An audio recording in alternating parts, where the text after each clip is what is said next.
Hey, everybody, it's Rick Bassman here with another episode of the Pitbull podcast. Super excited about the guest today.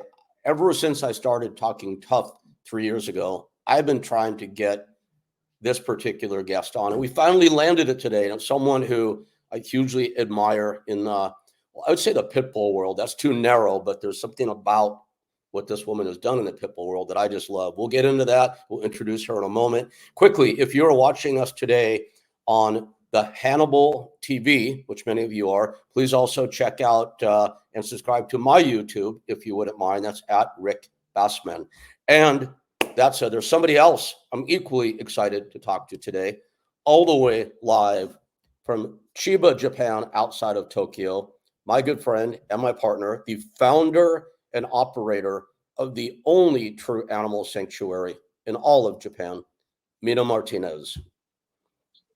Hi, good morning. Well, it is morning over here. Um, it's What's good wrong? morning for you, good afternoon for me, and good evening for the guest we're about to have on. Wow, we Where are international today. we are in, how you doing, Mina? What's going on out there? Oh, lots and lots of animals. There's so many animals that need No help. way. I don't believe it. I can hear a ruckus going on in the kitchen. I think there's a pit bull and a German shepherd and a husky and a toy poodle in there playing right now. So that's going to be fun to go back to. Oh my God. Wow. No, this is obviously like separated or supervised somehow, correct? Yes, they're all animals that I can trust to be together are left together, Yes. and the ones that I can't, they come here and they spend an hour with me. That is amazing. I want to tell you quickly before we bring our guest on, or did I ever tell you about the program I witnessed called Dogs Playing for Life? Mm-mm. The first time I ever, this is Amy Sadler's program. She was Caesar's main person for years. And Okay. the first time I ever drove up to Shadows Fund in Lompoc, and of course we had Jill and Cody Rackley on not long Mm. ago, who are the founders and operators of Shadows Fund. Drove onto this beautiful 10-acre property. I mean, it's like gorgeous, like mountains and fields. And there's a big pen, big fence pen. And I look in the pen and I start counting. There were 17 pit bull type dogs in this pen, and there was not a human in sight. I'm like, my God. Well, it turns out these dogs were like raised and brought up in a program called Dogs Playing for Life. And it worked. It was amazing. Cody and Jill eventually explained it to me. I know a bit about it now, but it's something that if I ever do my own sanctuary, I'm going to be adopting that program for sure. Wow. Pretty crazy. Yeah. I need to note that down or ask you about it afterwards because I want to know about that. Yeah, I'll send you a message on it. I'll connect you to the woman who like started the whole thing also. Thank you. All right, we'll do it. Because you know me and you, we're connected, right? Yes, a little Especially bit. especially in the world of our pit bull type dogs. Speaking of which, okay, so I was mentioning before you came on, we have a guest on today who is a documentarian, a filmmaker, an award-winning filmmaker, who makes movies about all sorts of different walks of life, the human condition, all around the world. I believe she's made some films out of Africa. You and I were talking about Africa just a moment ago before we got on the air here. She also produced a documentary a few years ago called The Champions that I'm just in love with. I don't know how many times I've watched this darn thing. You and I have spoken about it. Yeah. I have to go watch it again after today's episode. We almost watched it at your house in September. That's right. Of course. Absolutely. We were talking about it, but someone fell asleep. Imagine, right? Your 3 hours of sleep a night. I know. Not that the movie would ever put you to sleep. It's fascinating, of course. And The Champions was about, of course, for those of us in the world of pit bulls and dogs, and people outside of it know that Michael Vick, we may want to talk about today, maybe not, had a dog fighting ring. And he got shut down, blessedly. And they rescued they being the authorities, of course, rescued 30 some dogs from his facility who apparently could not be rehabilitated. Like, we've got to put all these dogs down. But the end story was much different. And it was chronicled in a brilliant movie called The Champions that was produced and directed by our guest today, award-winning filmmaker Darcy Dennett. Hello. Hi, Sorry. Hey, How are you Darcy. guys? Good. How are you good. both? How about you? I love that movie. Oh my God. I'm not very often like a fan. I don't get to go in fan mode when we have guests on. Today's different. Very glad to have you on. Yeah, when I first was in contact with Rick, it was because of Pitbulls. The guitarist of Guns N' Roses introduced us, right? And Yes. one of the first things you told me was you gave me access to your Netflix so that I could watch The Champions. He was like, you have to watch this. You have to watch this. This is the most amazing thing. This is going to make you cry. Yeah, he's been on it since I've known Rick for probably, I don't know, decade. It's been a while. Yes. So Darcy, for those watching who may not know, and of course when we post this, we'll put up your bio and all of that. Can you introduce yourself real quickly, who you are, what you do in your professional life generally? Thank you for the question. Geez, it's an interesting question. So I am a documentary filmmaker. I guess it's a bit of a strange profession. Um, I found what I love pretty early in life. I was in college and I wanted to be a doctor, and I took a chemistry class at the same time. I took a great documentary class, and I switched my major and did quite a bit of photography also in college. So I feel really fortunate that I found what I loved kind of early in my life, and I found that I had an aptitude for it. I was really shy. I was sort of a really introverted person, and I think that photography and filmmaking kind of drew me out of my shell and taught me to interact with the world around me. And in some ways, I'm actually rather extroverted now, I think. A recent personality test revealed that I was right on the cusp of introvert and extrovert, actually. And then if that happens, you can choose which one you are, and I chose introvert. But I have had a really exciting life. And have tried very hard to live my life in a way that I feel that I don't have any regrets, because life is so short and can end really at any moment. And so I have tried to live my life to the very fullest, and I believe that I've largely done so. But I'm very privileged, and that I've gotten to see and do quite a lot of different things, a lot of really diverse things. And I probably have a pretty unusual perspective on the world, I would imagine, given my experiences. That I don't always talk about because it's hard. They're not all very relatable experiences. Well, To sort of communicate about them, you'd have to sort of talk at length about them, maybe write a book or something like that. So, quickly, apart from Dogtown and apart from the Champions, what were the subjects of some of the films that you've made? well, I've only made one feature documentary, and that is The Champions. And the other, I've made a short film about 9/11. Um, and I'm currently working on a few shorter films. But largely I've done pieces for television. So I've worked a lot on This Is Life with Lisa Ling. I've worked a lot for National Geographic. I worked on a series called Belief that followed people around the world about and talked and explored different people's beliefs and religion. That was a series that Oprah Winfrey did. I've done a lot of different types of things. When you choose these jobs, I'm sorry to cut in there. That was Oh, please, not at all. when you choose these things, are they just opportunities that come to you, or do you find like a passion in a certain subject and then you go and you're like, okay, this is what I want to document? That's a great question. Well, when you're hired for television jobs, typically you don't necessarily get to choose, right? You may have one or two, or if you're lucky, three different opportunities to choose from at any given time. And you try to choose the opportunity that best suits you, that's most interesting to you. And then on the flip side of that, then, for example, The Champions, that idea was one that I personally wanted to do, and it's sort of like working in the reverse.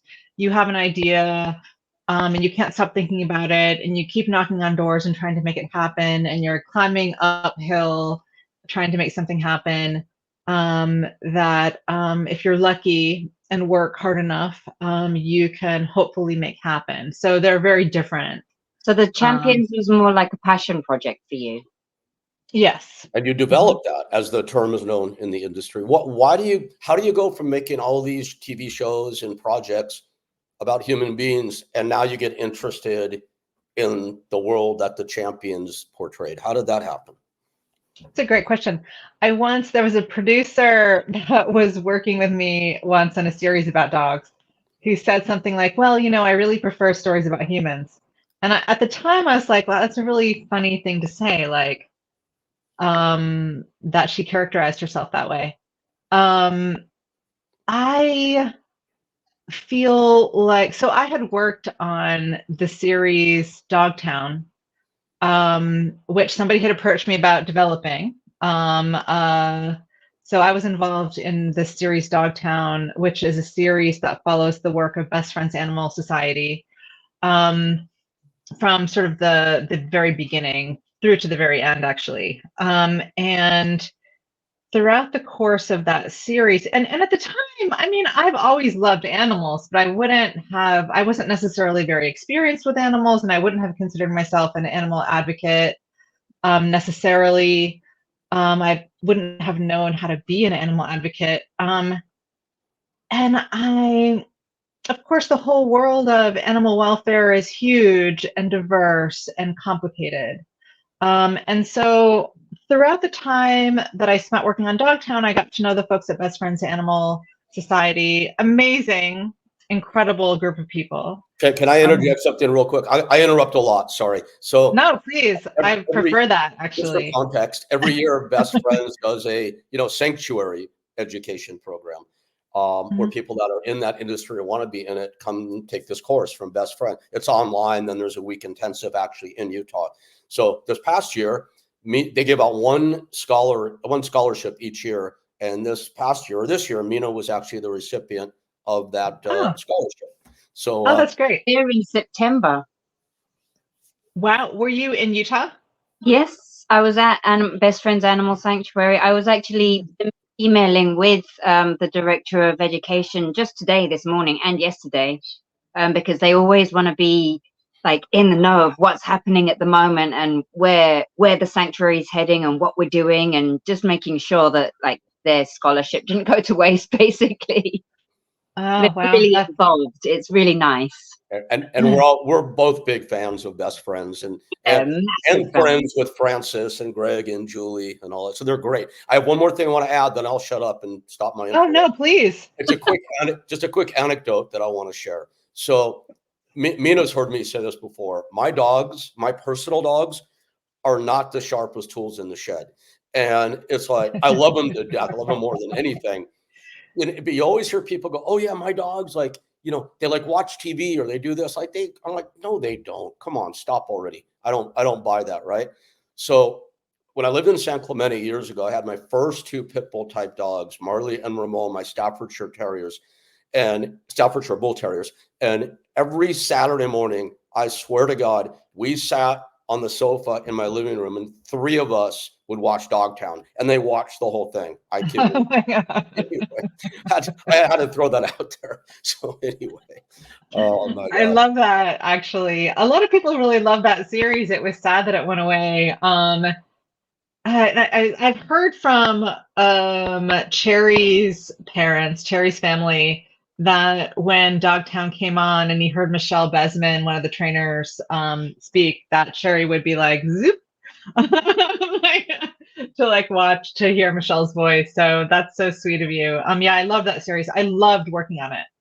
Absolutely loved working on it. It was so fun. Following the people that we follow, the dog stories, and the people at Best Friends are amazing. And the crew was amazing. Many of them are still really close friends of mine. But at the time I thought like I would never work on something that I loved nearly as much again. And then of course I later worked on the Champion. So how did that happen? Was that take us through it if you don't mind? Sure.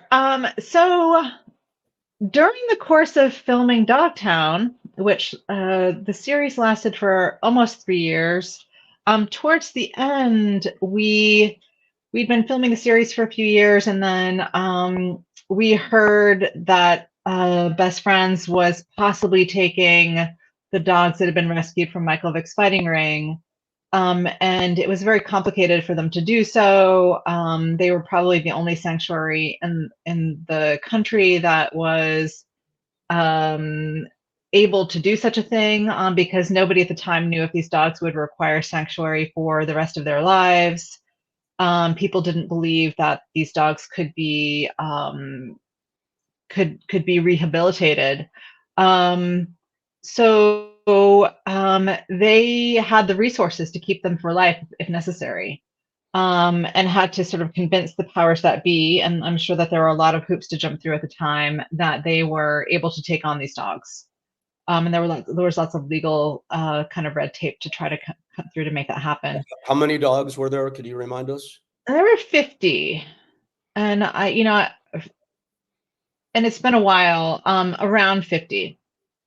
Imagine taking 50 fighting dogs all at the same time. Oh my I God. only have one right now, and It's a lot. It's a big undertaking. It's a big undertaking. A lot of them had, and they didn't really know what to expect. They had people on the ground that were assessing the dogs, and trying to get a handle on what that might mean. But there were dogs that had serious medical issues. There were dogs that had behavioral issues. There were dogs that were really shut down, and traumatized. And some of them were all of the above. So it was a pretty big undertaking. So I was there on the ground with the team when the dogs arrived, and followed them for a number of months. And we did a special on the dogs that was part of Dogtown, and then we followed a few of the dog stories throughout the course of the series. And then the series came to an end. National Geographic didn't continue the series. Which was too bad, because I think it had quite a lot of fans and it was a wonderful series. Over the course of time, I of course remained close with folks at Best Friends. I was very close with Alyssa Jones, who was sort of the point person who I worked really closely with while making the series. And I knew that, and I was friends with, or in touch with some of the folks that had adopted some of the dogs over time. And I knew what was happening. And I knew that nobody was following it. And it was kind of killing me because I knew that the story was amazing. I'd followed it firsthand for a long time. And I knew that these dogs that had arrived, that both the Humane Society, who's changed their position on Pitbull since, and PETA, who has not, as far as I'm aware, thought that these dogs should literally just be euthanized and that they had no hope. That I knew how far they'd come and were coming, and that they had defied all expectations, and had gone into these adoptive homes. And I just couldn't stop thinking about it. And I put together a treatment. I approached a few networks and was very frustrated that I could not get a green light from some very prominent networks for some very interesting reasons. For those of which I don't know, what's a treatment? I was going to explain that, but I'll let Darcy do that. Oh, Rick, please for our audience context. Explain for me what. Yeah, it's just good, Mina. Yep. A treatment is sort of like, it's similar to a pitch, but basically it was a write-up of what the story was and what I would show, and typically would go with a budget and a schedule. You would approach networks to see if they would say, yeah, they'd give you a green light, right? Like, yes, we want to do it, and here's the money to go ahead. And it's a really lengthy, complicated undertaking to do a documentary feature. It takes a lot of resources. And it's not a good idea to embark upon the path unless you have the resources, because you are likely to fail. Because it just takes so much time and energy that it just can't be done. Really, you can try again, but it just won't work. So you're So stopping the treatment. No one's taking it. yes, one prominent network that will not be named said that they would greenlight it if we could get an interview with Michael Vick. Which we could not. Michael Vick has incredibly smart PR people, and they very wisely probably said no, thank you. And it was maybe for the best, because while I believe he deserved a voice, and I would have liked to have given him a voice, he'd already said everything that he had to say about it, and probably didn't have much more to share, and it would have probably been a very different film. Another prominent animal related network was only doing programming about crazy humans at the time, and so passed. And so at that point, if you're doing a film on animals, there aren't really many more places that you could go. Potential homes at that point. Yep. So the only other choice then is to try to do something that's independent, which is, to raise your own money independently, which is very challenging to do. But if you're fortunate enough to be able to do it, the advantage is that you can have an independent voice and tell the story, the exact story that you want to tell. But then on the back end, you have to still find a distributor who's willing to get the film out there, because unless people watch it, then you've basically, it's like if a tree falls in the forest and nobody hears it. Did the tree fall? I don't really know the answer to that question. But like, if you've made a film and nobody sees it, then what is the point to all that time and effort? So it's a very important part of the equation. And it's, not something to be taken lightly. But we were lucky that we ended up getting the film, that Netflix was interested in the film, and Netflix at the time probably had a wider reach than any place, and still does, than maybe any network. Yeah, they because do. It has an international reach at this point. That's pretty formidable. I can confirm that. Correct. Yep. Go ahead. I'm sorry. Yeah. So we got lucky that the film had the reach that it did, and so it was all for the best that we were able to make an independent film.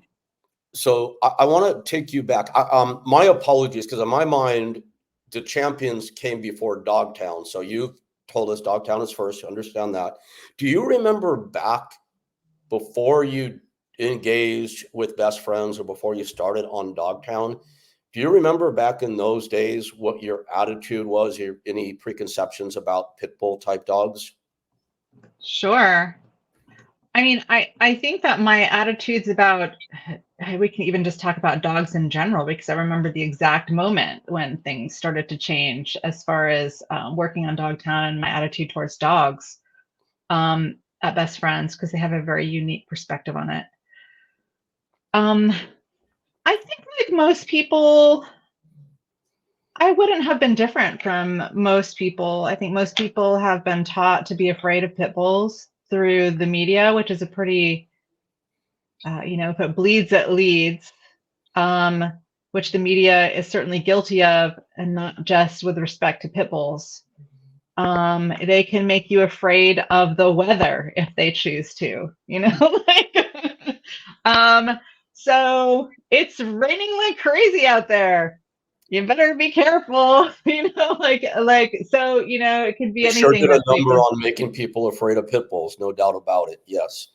So for sure. So, and I live in New York City, and so there is any number of people who live in the city who are irresponsible dog owners. But I think it was there weren't many pit bulls that I met at Best Friends before meeting the dogs that were rescued from Michael Vick. And at which point I literally was surrounded by 50 of them. Okay, so I'm sorry, I'm doing it again. I was dying to ask you this when you said you were there the day these 50 vicious, ferocious fighting dogs came in. what was the vibe like that day? What was everybody thinking? What were they expecting? What were you expecting? Oh, well, I think there was a mixture. I mean, I know that Francis Batista, for example, who is one of the founders of Best Friends, the dogs that end up at Best Friends are sort of uniquely situated to be at Best Friends because they have such serious medical or behavioral issues that it's like getting into Harvard, getting into Best Friends. Like you need to be unique enough that you can benefit greatly from the resources that Best Friends has, right? So there are some really challenging dogs at Best Friends, medically, behaviorally, that are not, that weren't a part of this group that came from Michael Vick's fighting situation. So they already had a lot of experience working with challenging dogs that might have a bite history, dogs that might have very serious medical issues, dogs that might be completely shut down socially. So and they have amazing trainers and a staff of caregivers. And their leadership, of course, is incredible, right? So I think Francis already knew that the dogs had a shot at doing better than anybody ever could have expected. And probably other people at Best Friends, trainers and other staff also probably had that feeling. And surely it wasn't the first time they'd taken in dogs rescued from a fighting situation, although I'm not really sure of that, but it couldn't have been the case. So I had to build an entirely separate space for the dogs. They had to be segregated from the rest of the dog population, possibly for legal reasons, if I remember, because the dogs were still part of a court case.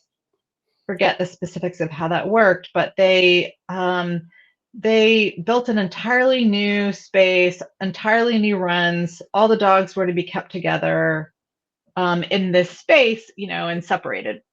Of course. And when they'd already done some assessments with the dogs on the ground, on the East Coast, so they had a good sense of which dogs might have aggression towards other dogs potentially, or which dogs might be completely shut down socially, which dogs had medical issues. And so they already had made some decisions based on those assessments they'd done on the East Coast. It was a very exciting time. There was a lot of press, like a lot of news reporters on the ground when the dogs arrived. I remember that there was a dog named Lucas who had been documented. There was paperwork and eyewitness accounts that he had been a champion fighter. He was a really big pit bull, and he had lots and lots of scars on his face, and he was gorgeous. He also very interestingly loved people, absolutely loved people. And he was in his own crate because he actually didn't like other dogs. He'd been put into fights many, many times, and he was a champion. And of course, if you are good at fighting, it will be a reinforced behavior that he probably got lots and lots of good food when he succeeded.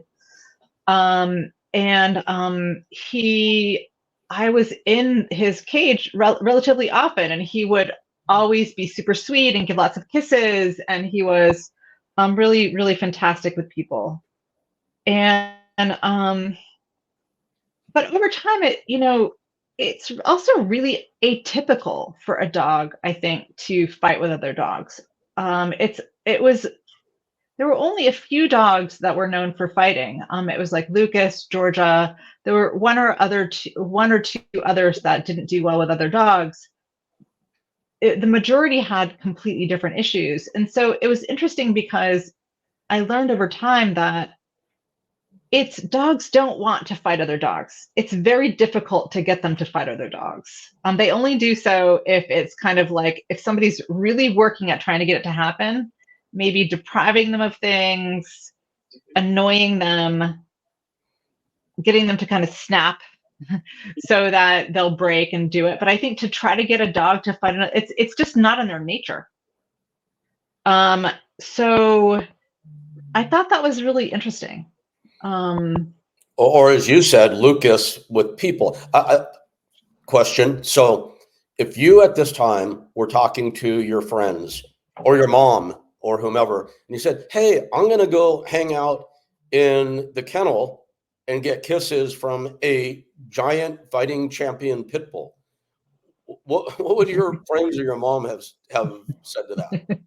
Well, I'm very good at not telling my mom what I'm up to, because if I told my mom what I'm up to, she would completely freak out. Okay. Or my friends, but I will say that, you know, I spent all this time in and around the Michael Vick Pitbulls filming, months, and then nothing happened. And then I came back to New York City, and I was walking my dog at Washington Square Park. And I sat and I asked this spaniel to give me its paw. It gave me its paw. Then I asked it to give me its paw again. It gave me its paw again, and then it promptly bit me in the face. So you know, so it's like, and it was not, you know, it just like hooked, and there was blood and everything. It wasn't that bad, but I just was like, wow, you know, after all that time, like, and here I am, and this like innocuous looking spaniel is the one that bites me in the face, like. Or in my experience, the Bajon, Lhasa Apso. I'm not vilifying these dogs at all, but I've had Chihuahua. Oh yeah, I'm terrified of Chihuahuas. Speaking of terrifying and fighting dogs, I just got a visitor, Mina. You know who's going to make a brief on-screen appearance, don't you? Oh, Wilson! There's my chief fighting dog right there, Darcy. Oh my gosh, how old is Wilson? Wilson's about 4. He's a pure Staffordshire Bull Terrier, the real deal. Oh my gosh, he's got a big head. He's completely blind. Oh, I was wondering about his eyes. That's because I thought he might be older because of his eyes. Yeah, that's why his eyes look like that. But he is the funniest freaking thing you ever met, huh, Wilson? And he's kind of asleep. He likes to bite noses. Want to bite my nose? No, not right now. No, he doesn't want to bite my nose right now. Anyway, thanks for coming. He's adorable. Oh, sorry, had to bring Wilson on. Sorry, go ahead. In fact, so back to you know, your mom and the pit bull and the spaniel, and you know what I'm looking for is like the perception in your world. Yeah, that's what I was going to ask. What you were doing and what you had involved yourself with, and if it was a negative, I'm not trying to feed you, but if it was a negative perception or a scary perception, how, if at all, did your experience differ with what people thought it would be? I mean, I would think that most people at the time would have thought that these dogs rescued from Michael Vick's dog fighting ring would be really aggressive, and they would be dangerous to be around, and that we'd have to be super careful being in the runs with the dogs. And, you know, we were best friends.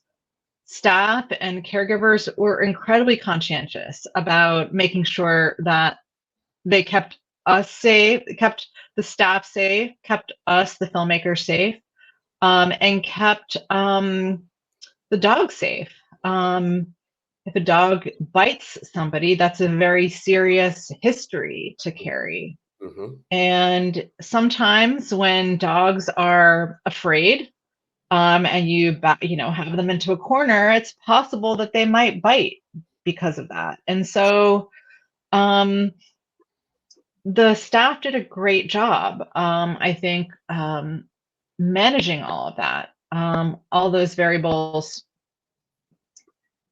Interestingly, you know, most of the dogs were really shut down socially. It was more typical that a dog would have issues more like the issues that Cherry, one of the 4 dogs that we featured in the film The Champions, had. He was completely terrified.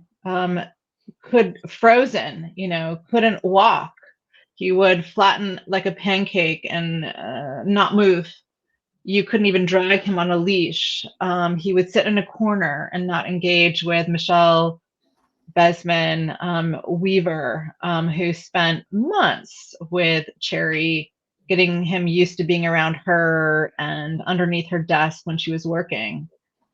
So it was more typical that the dogs would be shut down like that than anything. That was, I think, the predominant challenge that they faced. And whether a dog like that, like Cherry, ever could be, I hesitate to use the word rehabilitated, because these were dogs that were so badly abused that it's almost like an insult to use the word rehabilitated in their case, because they came so far that it was more like they just needed an opportunity to show who they really were as animals, rather than to be rehabilitated.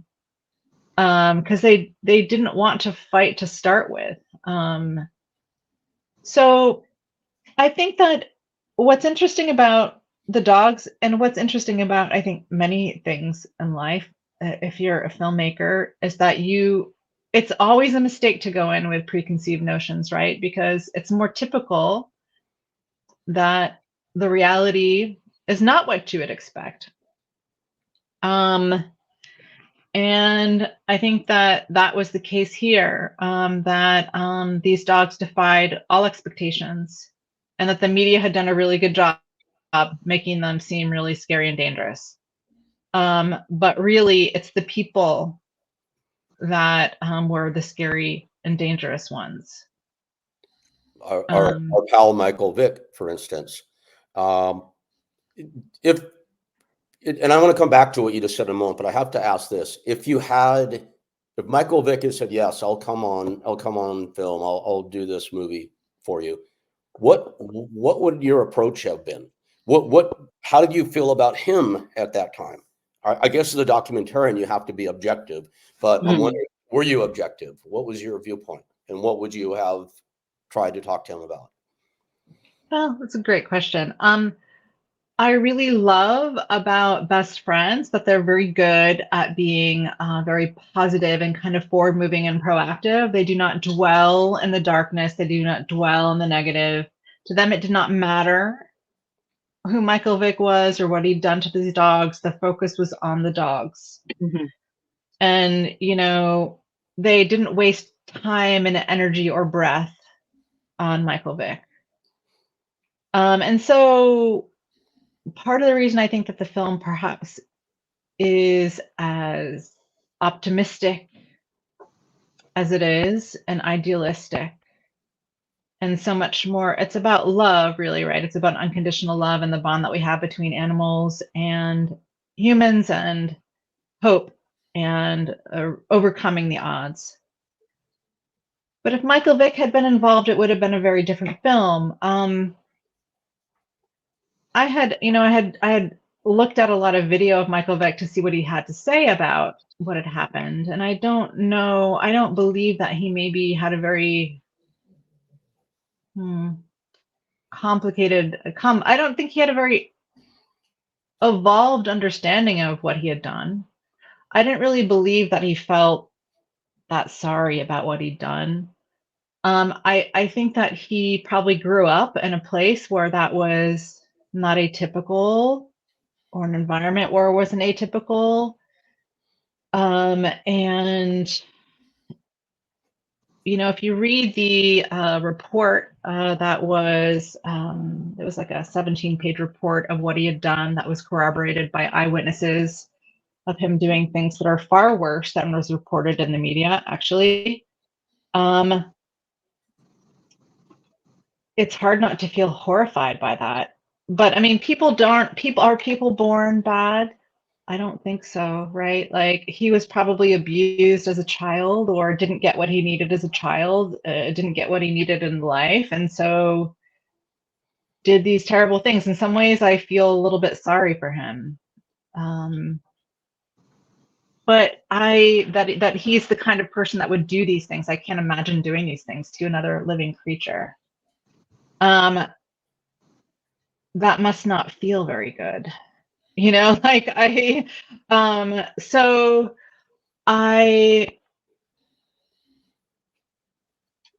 what would he have said? I mean, we can all imagine what he would have said in the interview. He would have apologized. He would have said he felt sorry. He would have said that it wasn't the right thing to do, but he did all these things and they were horrific. And he partnered with the Humane Society at the time, and I think that he gave the Humane Society, I want to say it was something like $50,000 or something. And although don't quote me on that, I'm not sure what the facts are there, but and he, pretended to talk to some youth groups about what he had done and that it wasn't right. Okay. Dogfighting still happens today. I mean, it's terrible that people abuse animals. Like, I just don't even, I mean, I guess it comes along with somebody who's hasn't had a great life, and and I'm sure that there are other reasons. Focus on the positive of best friends, because as a rescue in Japan, people, whenever I put a new animal up, people always want to know, where did it come from? What's the story? And I'm like, why does that matter? This is a dog here now that is happy or shut down. I will talk about the dog, but everyone wants to know the past. And I'm like, it doesn't matter right now. We want to focus on getting it into a good home, a loving home, and focus on good stuff. And I really like the way that you explained just now how best friends doesn't dwell in the darkness and is always positive and forwards thinking and just moves towards a better future for the animals, and they focus on the actual animals and not the past. Yeah, Mina, that was so well said. It's a perfect segue, I think, to this. We've all used the word rehabilitate several times during this hour, and in my mind, when you get a dog where these horrible things are done to him or her, and now they're at sanctuary or at rescue, and maybe they have a second chance. So what's the goal? And I think Mina just said, loving home. So these 50 dogs come out of Michael Vick's ring to Dogtown. I remember the time in the media and people like PETA, not organizations, but people were saying they need to be put down. There's no hope for these dogs. They're going to rip people apart, so on and so forth. Of the 50 dogs, do you recall how many of them went to homes? There's so much to respond to there between what you both said. That's a great question, Rick. I'm not really sure of the answer to that. I mean, because there were 50 dogs that went to best friends. There were around 10 dogs that went to bad rap. There were a few dogs that went to other places. Some of the dogs had serious medical issues. Some of the dogs passed away. Some of the dogs passed away in sanctuary because they were older. Mm-hmm. Many of the dogs were older, and of course they'd had really difficult lives. A lot of them had babesia, this blood-borne disease that was pretty serious, actually. Most of them, I mean, I think a lot of them, a lot more of them went into adoptive homes than you ever could possibly imagine. There were only a few.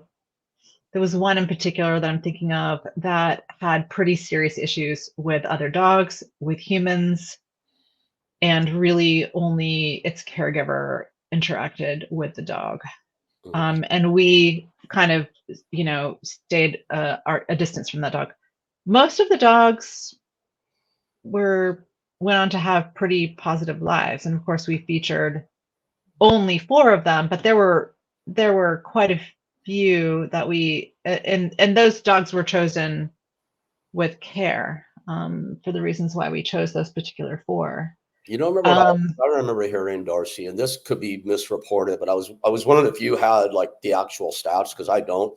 What I remember hearing and reading at the time is that 33 dogs went to homes.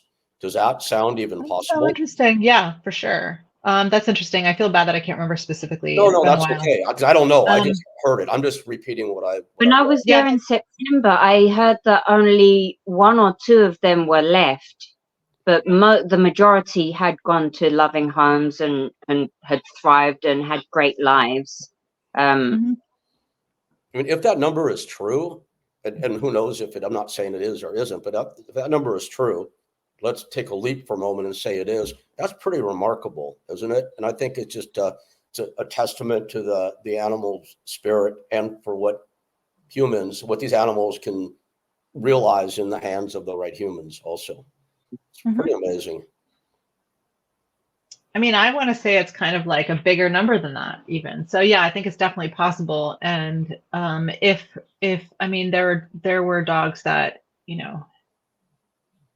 had the serious medical issues. So yeah, I wish I knew the stats, and I don't. All right. But That's all right. Just wondering. But I think it's safe to say the majority, probably. I think Yeah. more than oh, half, for sure. certainly. All right. Well, Can I ask you, because we are coming up to the end of our hour, do you have an opinion on pit bulls now? After the champions documentation, do you have an opinion on pit bulls, and what do you think about them? If someone mentions pit bulls, what comes into your mind? Sure. Well, I live on the Upper West Side in New York City, and over time, I've seen the type of person who is walking a pit bull change pretty dramatically. So, Best Friends was one of their missions was to change the image of pit bulls, and there were other like-minded organizations, Bad Rap among them, also included in the champions. Animal Farm Foundation, there are certainly others, people who have been working very hard to change the image of pit bulls. I like to believe that the champions that followed the work of these amazing organizations, 2 of them, helped along the way. I know that the film was seen by a lot of people. And over time the tide turns, right? So there are many, many more pit bulls now than there ever have been. I think that people still will, cross the road when they see a pit bull approaching. They're very big dogs. They look really powerful, right? If you have a smaller dog, it makes sense that you might be afraid. I've always had the experiences that I've had with dogs and walking my own dog have been with different breeds. So, any dog has the potential to interact badly with any other dog. Every dog is an individual. There are lots of reasons that one dog might not like another. When you're in a place like New York City and there are lots of dogs off leash. So I love pit bulls. And when I see one, I try really hard to go. It's not hard to try to go up to a pit bull because I'm always attracted to them or any other dog. But I will make an effort to go up to say hello to the pit bull. And to also, it's like my way of saying to the owner, I know your dog's really sweet and friendly, most likely. Is your dog friendly with people? I always will ask, regardless of the dog, is your dog friendly with people? And then if I have my dog, is your dog friendly with other dogs? So regardless of what breed, I still feel sad, that pit bulls still have that lingering kind of reputation because they certainly don't deserve it. And right now there's something happening in the UK. Oh my God, start on that. I was gonna talk to Rick about this before with the XL Bully Band. yeah, I think we'll save that for another time, right? Yeah, Yes, absolutely. Oh, that's another thing that media did. I loved where you're going with that, Darcy. And Mina, was such a great question. I mean, I loved where you're going with it. Yeah, so let's stay on that track because, as you said, we're almost at the hour, and we want to so kind of pause it. Like, so basically, you're saying is pit bulls are just another type of dog. They have the same issues as other dogs. They have that.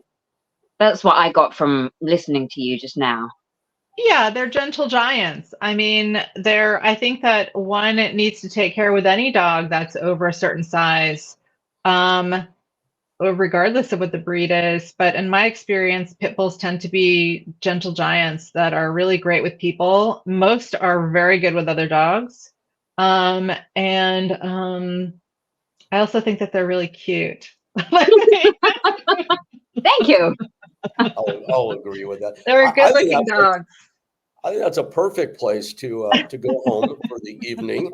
Yes, I absolutely agree. Yeah, Darcy, thanks for coming on. Really do appreciate it. And the Champions, I know, is available to watch on Amazon Prime at present. Yep, it's available Darcy, in a few different places online. Mm-hmm. Where else could people see the Champions? That's a very good question. Can I look it up? Yeah, absolutely. Yes. It was on Netflix for a while, and now yeah, sorry, I'd have to look it up. We'd have to cut. Well, I will just, how about I say this? I'll encourage everybody out there listening. If you don't have Amazon Prime, well, you could obviously rent it on Amazon Prime if you don't have the subscription. But look it up. The Champions. It's available in like a few different places. Basically, I just worked to pull it from we pulled it from our distributor, and I had to move it over to a new platform. It's now up, and it should be available in like 4 or 5 different places online, including our website, which is championsdocumentary.com. Rick, can we put it in the description? Because it would be good for people to be able to see the Champions before they actually watch this podcast. Yes, we'll do that. Absolutely. We will. And then Darcy, where else is there a platform people would go to check out the works of Darcy Dennett? You're so nice to ask. Fireflyfilmworks.com. Yes, it needs to be slightly updated, but it's relatively up to date. I'm under the radar now with what I'm up to at the moment. I'm not supposed to talk about it, which is very exciting that I'm working on something that can't be. We'll look forward to it whenever it's out for public consumption then. Yay. Darcy, thank you. I know it's late your time. Mina, I have no idea what is your time, but you never sleep anyways, so who cares? Anyway, it's great seeing both of you. And Mina, hang on with me for a second if you don't mind. Darcy, thanks so much. And, it was a pleasure chatting with you guys, and I can send you a screen grab of I can very easily find where it's available, and I'll send it to you so that if you're able to use it, you'll have it. That would be great. Thank you. I really enjoyed the conversation. I was worried that because I've talked about the film so many times back when it came out, I was worried that I wouldn't have a similar level of energy for it, but you guys did a really wonderful job bringing out the enthusiasm and love that I have for the film. So thank you. I really appreciate that. You were great interviewers. Likewise. Thank you, Darcy. And we'll let you know when this is coming out. That sounds great. Thank you. Thank you so much for coming on. Have a good night. Take care, guys. Bye-bye. Good night. Hey, Mina. Wow. Do you know what I really, really loved was how she explained what the media can do and how it can poison us, and like how they can make us afraid of the weather. So they have so much control, and it's ridiculous what they're doing. That okay, we don't like this group of people, we don't like this breed of dogs, it's raining loads. Yep. Pitbulls are unfortunately the breed or the type of dog that's being, victimized these days. In the 70s, it was the German Shepherd. In the 80s, it was the Doberman Pinscher. In the 90s, it was a Rottweiler. And it's been Pitbulls ever since. And, I think people might say, oh, it's because they're whatever. Put that aside. I think it's because media in the 90s became so proliferate with this thing called the internet. In my mind, that's why it's stuck. But thankfully, I think the tide is pulling back. We're seeing more and more breed bans in the U.S., at least, being wiped out, which is a beautiful thing.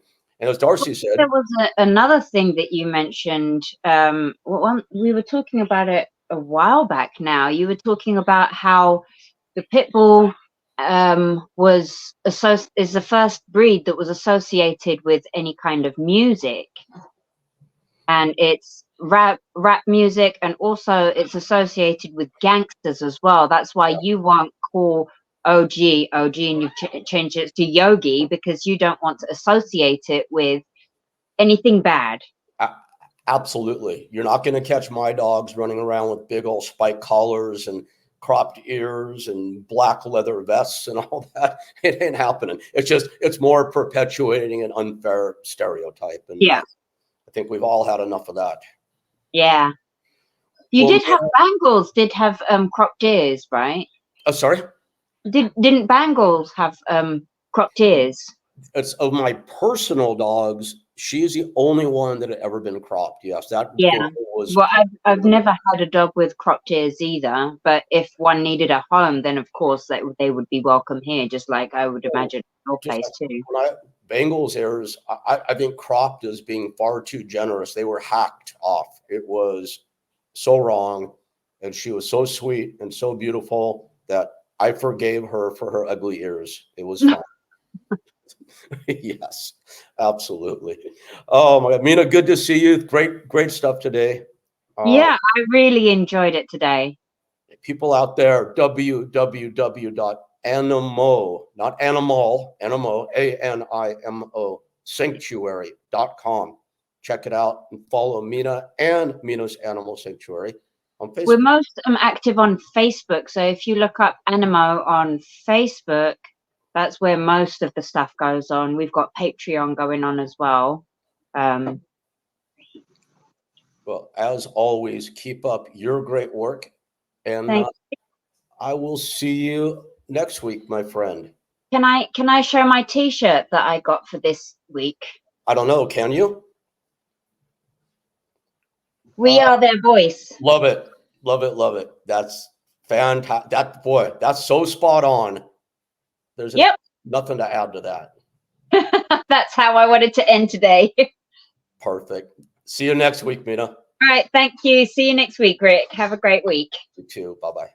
Bye.